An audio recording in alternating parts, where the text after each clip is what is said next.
నమస్తే, welcome to it's UTV. నేను మీ సాయి.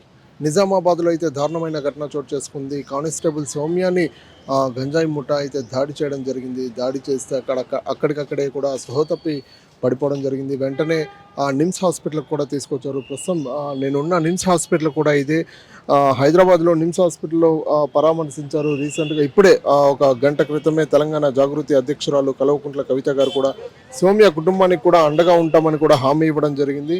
ఆ తర్వాత మీడియాతో మాట్లాడారు. సో కవిత గారి కామెంట్స్ కూడా చాలా తీవ్రంగా కలకలం రేపుతా ఉంది. గుంపు మేస్త్రి ప్రధాన గూఢాచారి సంతోష్ రావు అంటూ కూడా ఆవిడ కామెంట్స్ చేయడం జరిగింది.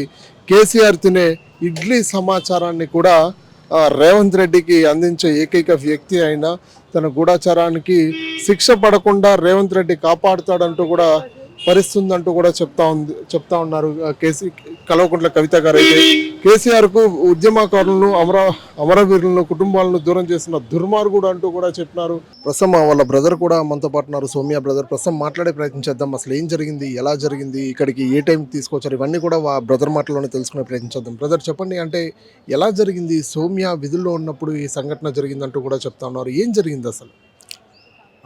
వాళ్ళకి మా అక్క వాళ్ళ డిపార్ట్మెంట్ వాళ్ళకి ఇన్ఫర్మేషన్ వచ్చింది, ఇట్లా డ్రగ్స్ క్యారీ చేస్తున్నారు, గంజాయి తీసుకెళ్తున్నారు నాందేడ్ నుంచి హైదరాబాద్కి అని. అయితే వీళ్ళు ఒక ఇన్ఫర్మేషన్ వచ్చింది, అయితే ముందుగా ప్రీ ప్లాన్గా ఉన్నారు. వాళ్ళు నిఘా పెట్టారు వాళ్ళ మీద, వెహికల్ ఎటు నుంచి వెళ్తుంది, ఎటు సైడ్ వెళ్తుంది అని. ఇక కనిపించేసరికి చేజ్ చేశారు, వాళ్ళని చేజ్ చేసి ఆపేశారు వెహికల్. అంటే వాళ్ళ కంట్రోల్లోనే ఉందనుకున్నారు పోలీసులు. మొత్తం మా కంట్రోల్కి వచ్చేసింది, ఇప్పుడు వేరే వాళ్ళకి ఆప్షన్ లేదు అనుకున్నారు. బట్ కార్ ముందర ఆపినప్పుడు దాని పక్క కొంచెం స్పేస్ ఉండే. వాళ్ళు ఏమనుకున్నారంటే అందులో నుంచి పారిపోవచ్చు అనుకున్నారు. కానీ అప్పుడే మా అక్క అక్కడికి వెళ్ళింది, సేమ్ అక్కడనే. అటు నుంచి వేరే వే ఉండద్దు, ఆపేద్దాం వాళ్ళని అని, పారిపోకుండా ఉందామని ఆపేది.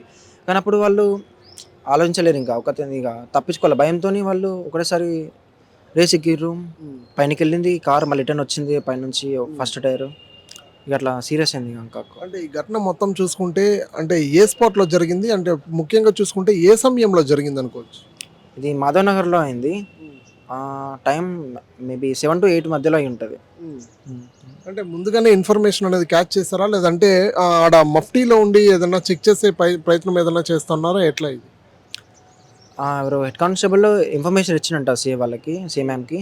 అయితే ఆ మ్యామ్ ప్లాన్గా ఉన్నారు, వీళ్ళు ఇట్లా వస్తారు మనం పట్టుకోవాలా, ఇట్లా అంటే తగ్గించేసేయాలా, అసలు స్ట్రీట్లో ఇంకా ఎక్కువ కావద్దు, నిర్బలించేయాలా అని ప్లాన్ చేసి వెళ్ళారు.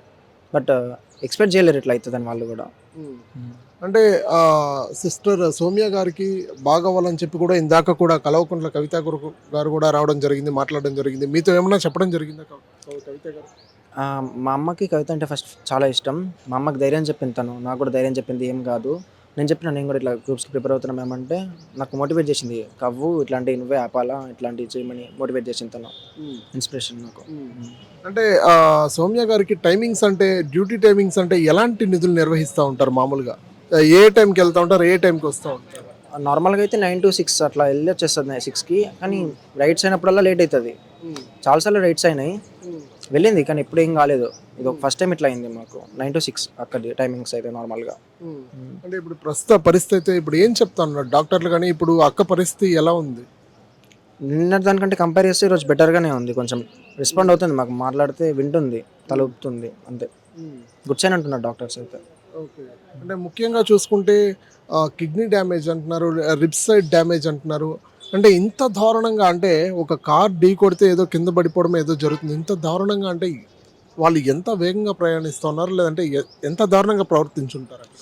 అంటే ఎగ్జాక్ట్గా సిచ్యువేషన్ ఏమైందో మాకు ఎవరికి క్లారిటీ లేదు. ఫస్ట్ అది చెప్పేవరకు తెలియదు. అంటే ఒక్కొక్కరు ఒక్కొక్క విధంగా చెప్తున్నారు, మాకు అర్థం కావట్లేదు అసలు ఏమైందో. కానీ ఒకటే అర్థమైంది, పైనకి వెళ్ళి ఫస్ట్ టైర్ ముందుకెళ్ళి వెనకకి వచ్చిందని మాత్రం చెప్తున్నారు, అది మాత్రం షూర్. కానీ సిచ్యువేషన్ ఎట్లయిందని మాకు కూడా తెలియదు అది. అంటే స్పాట్లో సిఐ స్వప్న గారు కూడా ఉన్నారంటూ కూడా చెప్తున్నారు. సిఐ స్వప్న గారు కూడా చూడడం జరిగింది అంటూ కూడా చెప్తున్నారు. అంటే సిఐ గారు మీతో ఏమైనా మాట్లాడడం జరిగిందా? సిఐ గారు అయితే మాకు ఫుల్ సపోర్టివ్గానే ఉన్నారు ఫస్ట్ నుంచి ఇప్పటి వరకు. తను చాలా టెన్షన్గా ఫీల్ అవుతుంది, అంటే మా ఫ్యామిలీ అన్నట్టు టెన్షన్గా ఫీల్ అవుతుంది తను ఉంది. కానీ నాకు సిచ్యువేషన్ అయితే తెలియదు అక్కడ ఏమైందో అని. తనైతే చెప్తుంది ఇట్లా ఇక స్టాఫ్ లేరు, ఇక తీసుకెళ్ళింది. అది విధి నిర్వహణ, తప్పలేదు అందులో. అది అన్ఎక్స్పెక్టెడ్గా అయిపోయింది. మా వాళ్ళకి క్షమాపణ కూడా అయిపోయింది, అసలు తీసుకోవాల్సింది కాదు అని భయంతో, అంటే బాధతో తను ఇట్లా ఫీల్ అవుతుంది. తను నా వల్లే ఏంది మొత్తం అయింది అని రిగ్రెట్ అవుతుంది తను. అంటే మీకు ఫ్యామిలీ మెంబర్స్కి ఏ టైంకి తెలిసింది? అంటే అక్కడ సౌమ్యకి యాక్సిడెంట్ జరిగిన వెంటనే మీకు ఎవరైనా కాల్ చేసి చెప్పడం జరిగిందా? లేదంటే డిపార్ట్మెంట్ నుంచి ఏదైనా ఇన్ఫర్మేషన్ ఎట్లా? ఆ ఇన్సిడెంట్ తర్వాతకెళ్ళి మా అక్కయ్యనే కాల్ చేసింది ఫస్ట్. స్పృహలోకి వచ్చింది. ఒక ఫ్యూ మినిట్స్ వరకు వచ్చింది. వచ్చి మా వాళ్ళకి టెన్షన్ ఫీల్ అవుతారు. అంటే ఏం కాలేదనుకుంది మా అక్కయ్య ఫస్ట్ నార్మలే అనుకుంది. మా వాళ్ళకి కాల్ చేసింది. మా డాడీకి చెప్పింది. డాడీ నాకు నైట్ షిఫ్ట్ ఉంది. నైట్ రాలేను టెన్షన్ తీసుకోకండి అని చెప్పింది. అయితే డాడీ డౌట్ వచ్చింది వాయిస్ చేంజ్ అని. మళ్ళీ కాల్ చేసి అప్పుడు చెప్పిర్రు. ఇట్లా చిన్న చిన్న దెబ్బలు తగిలినాయి. హాస్పిటల్‌కి వెళ్ళాం రండి ఏం ఆగం లేదు అని టెన్షన్ పెట్టకుండా చెప్పిర్రు. అప్పుడు వెళ్ళి చూస్తే తెలిసింది.